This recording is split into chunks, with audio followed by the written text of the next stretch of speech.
بخريبكا تمكنت العناصر الأمنية من القبض على سيدة نصبت على مجموعة من الأشخاص الحالمين بالإلدورادو الأوروبي. تمكنت عناصر الدرك الملكي لسرية واتزم بتنسيق مع الشرطة القضائية بخريبكا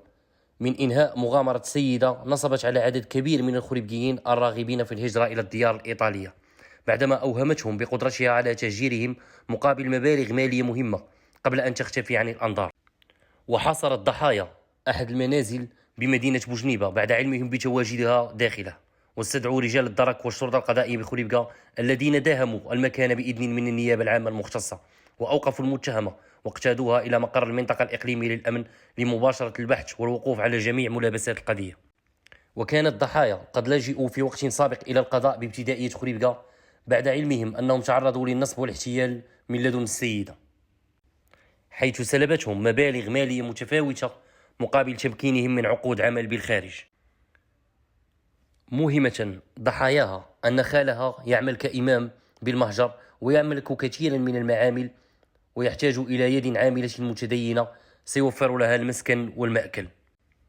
وأضافت المصادر ذاتها أن المشتكى بها طلبت نسخا من جوازات السفر وبطائق التعريف الوطنية وصور شمسية وكذا مبالغ مالية على شكل دفعات لتزيل كل شبهة نصب واحتيال، وأن العملية مضمونة من البداية، تارة تتسلم المبالغ يدا بيد وتارة أخرى عن طريق ابنها، حيث تسببت في مشاكل مالية للضحايا الذين لجأوا إلى الاقتراض.